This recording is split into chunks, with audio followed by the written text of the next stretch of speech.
नमस्कार। आज हम एक ऐसी जबरदस्त इंटरनेट घटना का क्रोनोलॉजिकल पोस्टमार्टम करने वाले हैं जिसने पूरे सोशल मीडिया को हिलाकर रख दिया है।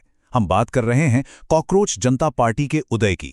कैसे एक छोटी सी बात जिसे एक बड़े अपमान के तौर पर देखा गया, उसने एक विशाल डिजिटल विद्रोह को जन्म दे दिया। आइए इस पूरे मामले को डिकोड करते हैं। तो चलिए सीधे मुद्दे पर आते हैं। उन्होंने हमें कॉकरोच कहा, हम बच गए, मैं भी कॉकरोच। ये लाइन सिर्फ एक हैशटैग नहीं थी, ये जीनजी के लिए एक ऐसा साइकोलॉजिकल एंकर बन गई जिसने सब कुछ बदल दिया।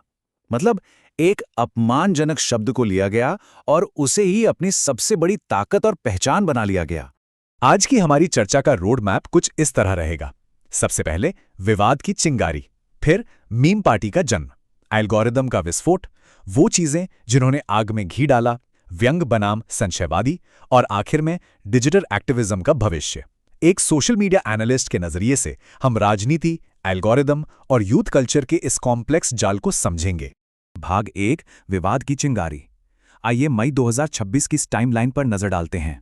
तो हुआ कुछ यूं कि 15 मई को सुप्रीम कोर्ट की एक हियरिंग चल रही थी। वहां कॉकरोच और पैरासाइट जैसे शब्दों का जिक्र हुआ।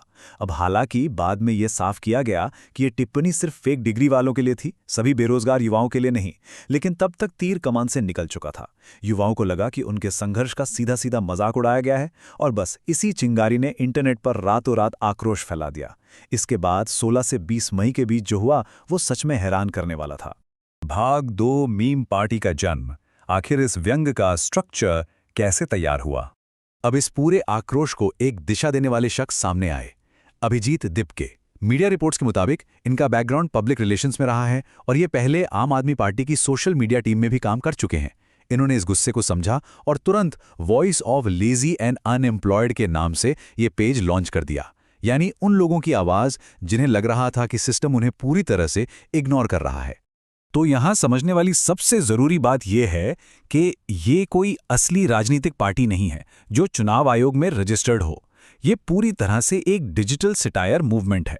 मतलब अपना विरोध दर्ज कराने के लिए इंटरनेट मीम्स, चुटकुलों और तंज का इस्तेमाल करना। ये विरोध जताने का एकदम नया इंटरनेट नेटिव तरीका है। भाग 3, एल्गोरिदम का विस्फोट। समझते हैं कि आखिर ये मूवमेंट इतना वायरल क्यों हुआ। सोशल मीडिया पर वायरल होने का एक पूरा एल्गोरिदम लूप होता है। इस केस में क्या हुआ, पहले विवाद की चिंगारी मिली, फिर उसमें ह्यूमर और सटायर का तड़का लगाया गया, उसे मीम फॉर्मेट में पैकेज किया गया, और आखिरकार यूट्यूब शॉर्ट्स और इंस्टाग्राम के एल्गोरिदम ने इसे जेनजी ऑडियंस तक जोरदार तरीके से पुश किया। क्योंकि इन प्लेटफॉर्म्स को ऐसा ही कंटेंट चाहिए जिसमें कंट्रोवर्सी हो, इमोशन हो और मीम टेम्पलेट्स का परफेक्ट कॉम्बिनेशन हो। अब जरा इन आंकड़ों पर गौर कीजिए। 10 से 15 मिलियन फॉलोअर्स।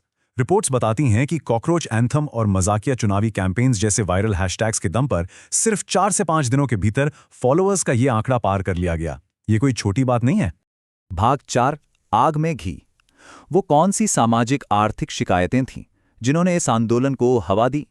और ये बात बहुत ही शानदार तरीके से दर्शाती है कि भारत में युवाओं पर आज कितना भारी दबाव है। ये मीम्स सिर्फ मीम्स नहीं थे, इनके पीछे गहरी हताशा छिपी थी। युवा बेरोजगारी, नीट एग्जाम के पेपर लीक, आसमान छूती महंगाई, एजुकेशन स्कैम्स और फ्रीडम ऑफ स्पीच को लेकर चिंताएं। युवाओं को साफ महसूस हो रहा था कि पॉलिटिकल सिस्टम उनसे पूरी तरह कट चुका है। इन्हीं गंभीर वास्तविक समस्याओं ने इस वायरल आग में एकदम परफेक्ट ईंधन का काम किया। भाग 5, व्यंग्य बनाम संशयवादी। आइए देखते हैं कि कैसे इंटरनेट इस मुद्दे पर पूरी तरह से बटा हुआ दिखा। इस मूवमेंट को लेकर 2 बिल्कुल अलग नजरिया सामने आए।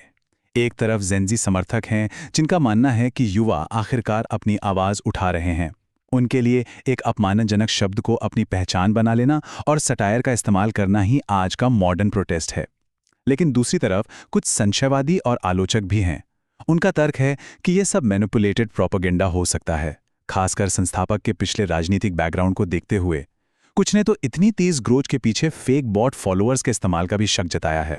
आलोचकों की सबसे बड़ी आपत्ति डिजिटल और ट्रेडिशनल प्रोटेस्ट के बीच के अंतर को लेकर है।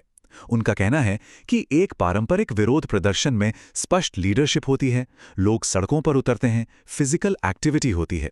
लेकिन यहाँ सब कुछ इंस्टाग्राम एंगेजमेंट, मीम शेयरिंग और हैशटैग तक सीमित है। इसलिए आलोचक इसे कोई सीरियस पॉलिटिकल मूवमेंट नहीं बल्कि महज एक इंटरनेट हाइप मानते हैं। अब इस पूरे ट्रेंड के बारे में जो बात सच में दिलचस्प है वो ये है कि इस एक मूवमेंट ने इंटरनेट पर पूरा का पूरा एक फेक पॉलिटिकल इकोसिस्टम खड़ा कर दिया। कॉकरोच जनता पार्टी के जवाब में नेशनल पैरासिटिक फ्रंट जैसी पैरोडी ऑपोजिशन बन गई। यहां तक कि कुछ इन्फ्लुएंसर्स ने एक rival party Indian national cockroaches भी लॉन्च कर डाली। एकदम गंभीर मुद्दों को कितनी आसानी से एक विडंबनात्मक मीम वॉरफेयर में बदल दिया गया। भाग 6 बैकलैश और सेंसरशिप। 21 मई के क्या अपडेट्स रहे? 21 मई 2026 आते आते चीजें सीरियस हो गईं। रिपोर्ट्स आई कि भारत में एक्स यानी ट्विटर ने इस अकाउंट पर रोक लगा दी है। इससे इंटरनेट पर एक बहुत बड़ी सेंसरशिप डिबेट छिड़ गई। इसी बीच संस्थापक अभिजीत दिपके ने कुछ स्क्रीनशॉट्स भी शेयर किए जिनमें इंस्टाग्राम अकाउंट को हैक करने की कोशिशों का दावा किया गया। तो कुल मिलाकर जो चीज एक मजाक और मीम के रूप में शुरू हुई थी वो अब सीधे तौर पर गंभीर डिजिटल मॉडरेशन और सिक्योरिटी चिंताओं से टकराने लगी। तो आइए आगे बढ़ते हैं और देखते हैं कि ये सब हमें कहां ले जाता है। भाग 7 डिजिटल एक्टिविज्म का भविष्य। अंत में एक बहुत ही प्रोवोकेटिव सवाल हमारे सामने खड़ा होता है। क्या मीम पॉलिटिक्स और सैटायर वाकई पारंपरिक युवा राजनीतिक अभियानों की शक्ल हमेशा के लिए बदल देंगे? या फिर कॉकरोच पंजा पार्टी सिर्फ एक क्षणिक गुजर जाने वाला डिजिटल ट्रेंड बनकर रह जाएगी? ये पूरी घटना हमें ये सोचने पर मजबूर जरूर करती है कि क्या यही इंटरनेट नेटिव तरीका युवाओं के नेतृत्व वाले डिजिटल एक्टिविज्म का परमानेंट भविष्य है? इस सवाल के साथ आज की ये चर्चा यहीं समाप्त होती है।